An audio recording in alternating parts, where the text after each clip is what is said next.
Елімізде Сібір жарасының 30-дан аса жағдай расталды. Алматы облысында аталған инфекциялық аурудың жұғу қаупі жоғары. Бұл туралы санитарлық-эпидемиологиялық бақылау департаментінің мамандары дөңгелек үстел барысында мәлімдеді. Айтуларынша, қазір өңір аумағында Сібір жарасының 100-ге жуық ошағы бар. Алдағы уақытта инфекция жағдайларының алдын алу мақсатында бірқатар шара жүзеге асырылады.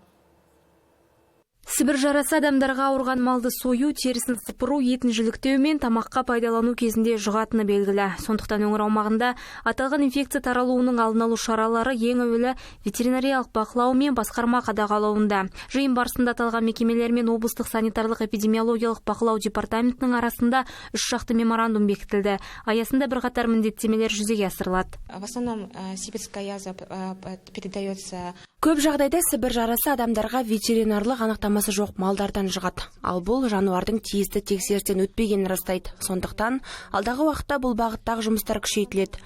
Сонымен қатар халыққа түсіндіру жұмыстары белсенді түрде жүргізіледі. Әсіресе ет өнімдерін тасымалдау, сақтаумен алысатын мамандарға талап жоғары болады.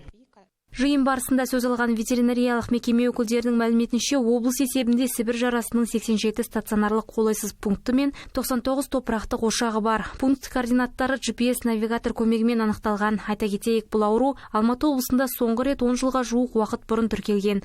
Науқастар қажетті ем алып, толығымен сауығып шыққан.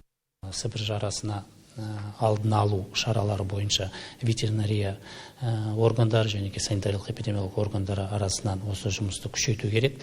Және осы проблеманың шешуі ол қазіргі кездегі цифрландыру.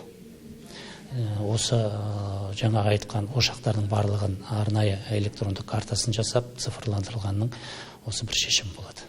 Алматы облысында соңғы рет 2014-15 жылдары тіркелген.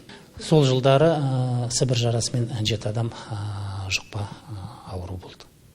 Қазіргі таңда елімізде Сібір жарасының 32 жағдайы расталып отыр. Оның жартысынан көбі Жамбыл, ал қалғаны Ақмола облысында тіркелген. Ақбота Оралқызы, Жайдарбек Нұрбек, Жетісу арнасы, Қонаев.